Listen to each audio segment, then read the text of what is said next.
Lawyer calls for black jurors not to convict blacks who kill white people. This has been going on for so long. And in the Shade Tree and in the Rebel Roundtable on X, we've been talking about recently, at least something that we've talked about for a long time in service to white well-being, and in the Go Free Dialogic, we've been talking about for a very long time.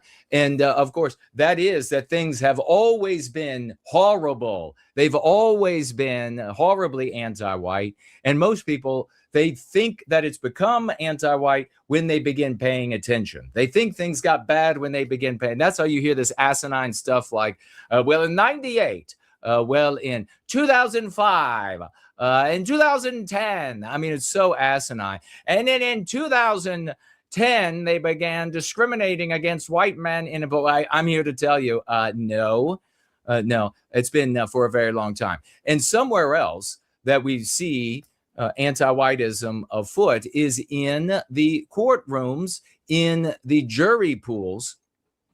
And of course, what ends up happening? The social morality holds sway in all of the decisions, all of the interpretations of law and application of law, and whether or not people are arrested, whether or not people are prosecuted. Or we even have judges recently in the United States, anti-white judges, who are overturning the decisions of juries because the judges decided, well, this doesn't comport with the morality, the social morality of the day across Western civilization, which is the anti-white immoral imperative, having defeated all of our ethics, all of our norms, all Christian morality, absolutely bitch slap the ever-living out of that. And here we are today where the social morality, as it always has been when it comes to the human animal, we do have souls, but we are indeed in an animal's body, has always been the case. This is how it operates. So when we see, I mean, how do you get Chauvin? How do you get all of these people over the years endlessly? White guy goes on trial, white woman stabbed to death, and they're like, black guy goes free, and the whole country. Anybody remember OJ? And I'm not talking about orange juice. It has been this way since before you were born. I don't care how old you are. It was this way before you were born. It has been this way for generations. And we've reached the point. Why have we reached the point where lawyers, prominent lawyers, and this crack smoking, now I don't know if he actually smokes, but he sure does look like he smokes crack. Elie Mystal is regularly on PBS, CBN. He's invited to universities and to give speeches and so many other places. This is a legitimized character. This, we'll just call him the Eli, the liar, the Eli Mystal. What a name. So he's able to show up there as a legitimate character and share his musings, share his anti-whiteism, vomit that garbage forth. And they're all like, yes, so look at the size of your afro. Well, he must be smart. Have you seen how kinky his hair and how tall the afro gets? What a beautiful spectacle. Don't you just want to touch the Brillo pad that he has on top of his? No, we don't want to touch the Brillo pad on top. In fact, nothing. I can smell him from here, and it's only digital.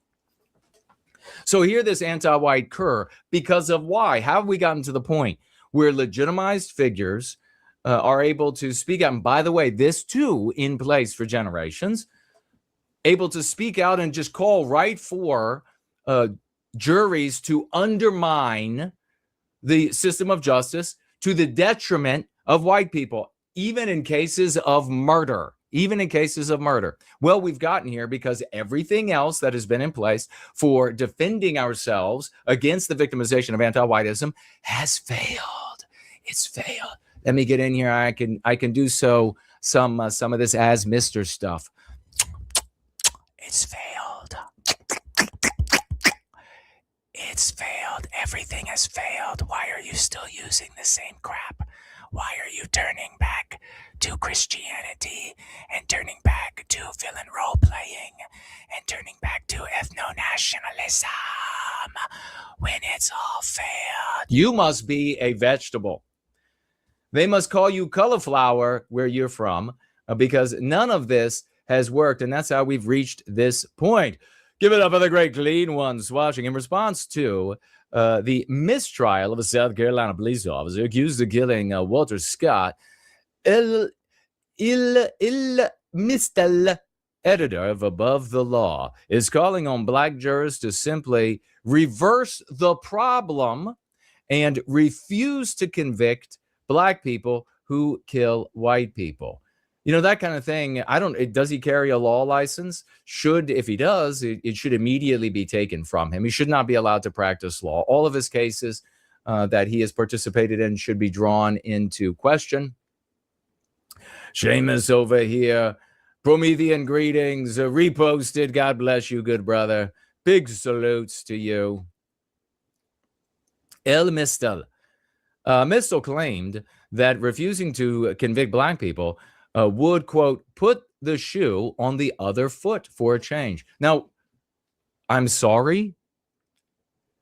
Doesn't his statement and the fact that it's entertained by mainstream media and Ivy League universities and coal league universities and whatever else that's out there, doesn't it tell you that something else is right about the Go Free dialogic? What happens when people from cuckdom, white brothers and sisters out there, the vagues, they hear something like this, they go, whoa, they start, have you seen these people before? They start huffing and puffing like the little engine that couldn't. And they then want to talk about data inside the anti-white narrative. And of course, the anti-whites have all the data in the world to support what they claim. And it's all misread. It's all mistreated. It's all reinterpreted. It's pasted under new rubrics. Not only that, but you have these advocacy studies that take place. They have more data than you do. And not only do they have more data than you do, they also have a sympathetic ear in a population who has also lived in their subconscious minds. And this is something you can learn in the Go Free Dialogic. If you haven't already, you can learn why everybody else is so dumb and now why you are so smart. Check it out if you haven't already. NoWhiteGuiltCollectibles.com if you want a signed item. Otherwise, head right on over to, of course, Amazon. It's available around planet Earth. And you want to be one of the early adopters so that you can look on the masses. When they suddenly come over, more and more, they suddenly come in and you can say, I was one of the apostles and you are one of the tards that have finally decided to come along. Come along, oxen. Come along, you oxen. Step up and get yourself a Go Free Dialogic. People live in their subconscious minds. Their subconscious mind is informed entirely, doesn't know the difference between reality and fiction by entertainment. Entertainment in countless iterations have taught people this. This guy isn't lying. Mistel, the e-liar, isn't lying in this case. No, this is the actual world they live in, where white jurors get together and they're like, let's get them dark people. We're going to get them all. Nothing could be further from the truth. But again, the truth is what the subconscious mind believes is the reality we live in. And so when he says this lands on a sympathetic ear in the population. It's time to get back at Whitey. Do you remember what I told you, and I've told you many times, and I share it in Crucible, where I told my peers in 8th grade, this is a story. We live in a narrative. We, the white people, and specifically the white kids at this junior high school, are the villain. The white kids before us were the villains. The white kids after us are the villains. I haven't been in junior high school for a very long time. And guess what? The white kids at that same junior high school are the villains in this narrative. So you can't stay inside this anti-white narrative and argue your way out of it and defeat this kind of garbage. You have to get outside of the narrative, and we teach you exactly how to do that. It's not about moving some sort of window. It's about getting out of their world entirely. Stop thinking that you can be inside the authorship of another author, an anti-white author, and you can move their window or whatever, like you can take control of the pen writing on the pages there. You simply can't do it. You've always been able to say this slander or that slander in a private environment. The internet, when you are anonymous, is still your private environment. Get it through your heads. I can't believe I have to explain these things to a white race that has walked on the moon, to a white race that has achieved everything that we have achieved in art and culture and literature and architecture and mathematics and physics and on and on and on. I have to explain this to this absolutely bovine, head-nodding population, cow farting, which is really what we have become. Well done, white race. So here you have, and this is, of course, in another so many years, this will be the kind of thing that is literally written everywhere, talked about everywhere, contemplated everywhere, and concluded to be legitimate.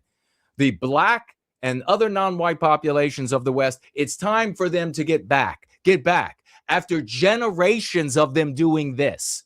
What happened with OJ? What happened with Chauvin? There are so many of these cases where the white race goes on trial. And in this case, with OJ, for example, the white former wife or girlfriend or whatever she was at the time, or just prior, and then ended up in this situation, she was representative of the white race.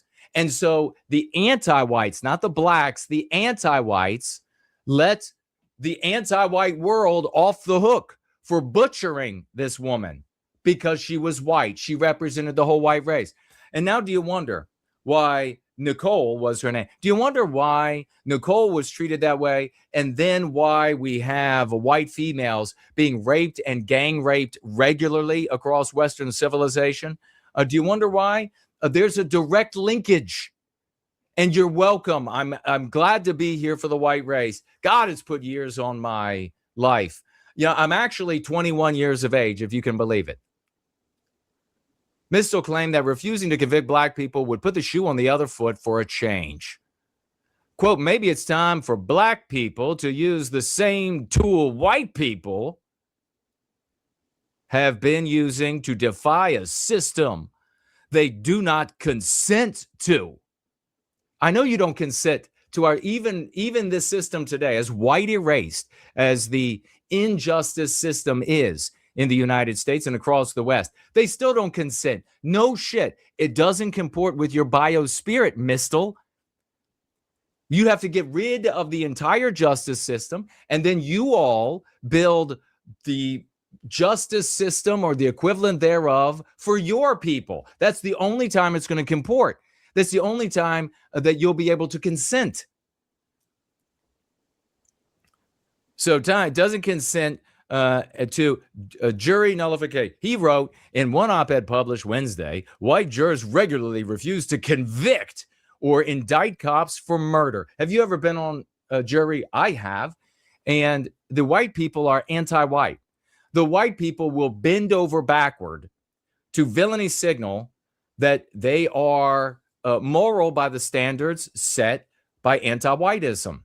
And they will do anything and everything to release the non-white person. It is the exact opposite in the real world of what Mistel is arguing. And again, to a sympathetic audience, the population of Western civilization. They regularly refuse to convict or indict cops for murder. White juries refuse to convict of vigilantes who murder black babies. Where does this happen? Vigilante mob of white people hunting down black babies just anywhere we can. We wake up in the morning. I know I do every day. I wake up in the morning, and while I'm brushing my teeth and combing my hair, I'm just thinking, I wonder where I can find me a black baby today. And I wonder how many white people, all I got to do is wink at them. And then they'll just come running over, and we all automatically know what we're out there to do today to get started before we go to work. We get up. That's why we get up so early. It's not because we have to go to work. No, it's because we're hunting black babies. Well, that happens in entertainment, doesn't it? That happens all the time in entertainment. White people are sitting around contemplating these things. Incidentally, while this happens all the time in entertainment, what kind of people are these characters? Well, they're considered the racist. They're considered the white supremacist. They're considered the white nationalist. So what does that mean when you go out to the world, the same world that's imbibing this material and entertainment that they believe and understand to be reality? When you go to them and you say that, I'm a racist, I'm a white nationalist, what do they think about you? They think you're a black baby hunter. Smart. You guys are so smart. Cauliflower.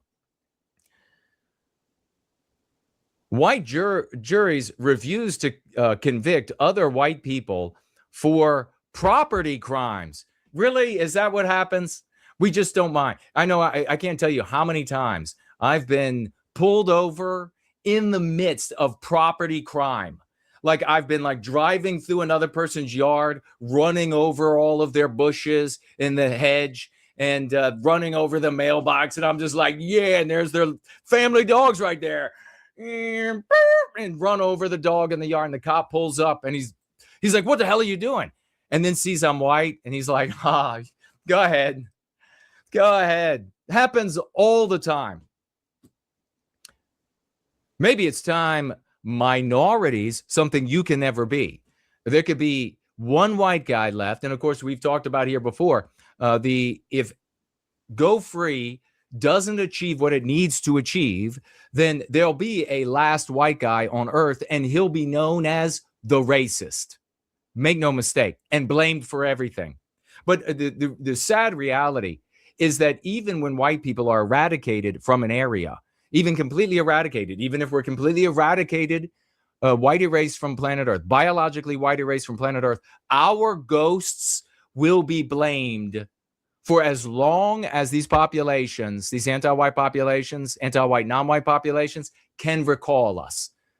That's the reality of anti-whiteism. Do you think you're still going to go about it in the old ways, the old tired bitch ways, senescent ways? God, you all remind me of going to the old folks' homes. And they have no idea where they are. And they come up, and I remember I was at old folks, and the guy came up, and he's like, yeah, just last week we jumped out of the whatever airplane into whatever conflict. And I'm like, nah, you're like 93. It wasn't last week you were doing this. But he was certain he was. That's just like so many of these so-called white sympathetic people, really just non-white. He added the severity of the crime shouldn't be a factor in this practice. So it's time for the minorities to go on the offensive. It's time for it to. Do you see how this is a narrative? Do you see how this is a story? The animal, the human animal, we do have a soul, lives in a story, not in reality. We live in our interpretation of reality, which is whatever the dominant interpretation is the story that you are in. That's why you have to step out of that story. We have the power to step out of that story for now, because we still have to be propagandized. The moment we don't have to be propagandized, the story will end. It won't matter what's said, and they will just force us at the end of bayonet. So he says, black people lucky enough to get on a jury could use that power to acquit any person charged with a crime against white men and white male institutions. Oh, Mistel, thank you so much for proving me right.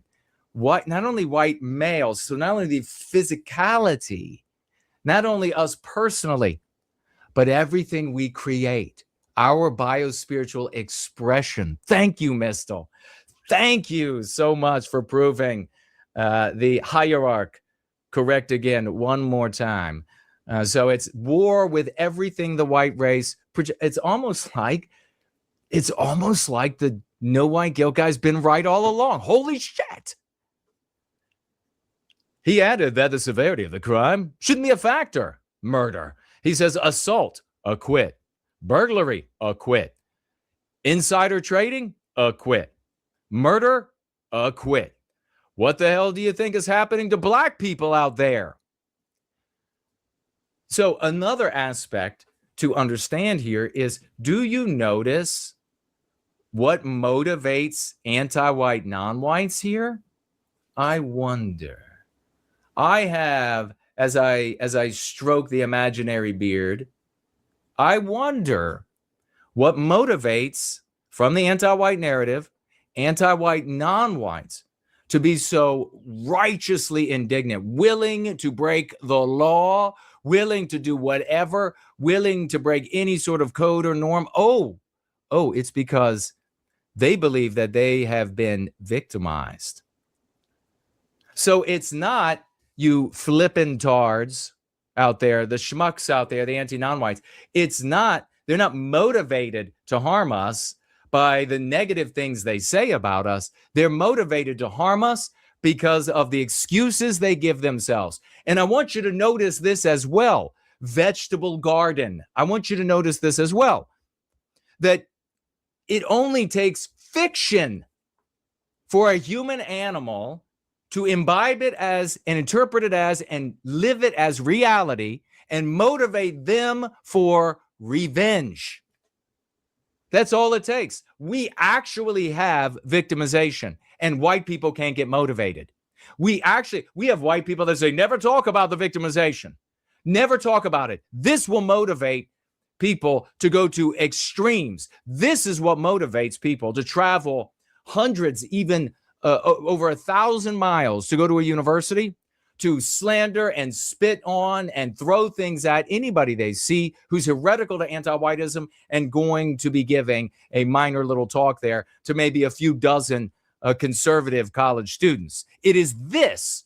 It is they're killing our black men, they're killing our brown men, they're killing our Asian men. They're discriminating against us everywhere. And zero real world evidence. But that is what motivates them.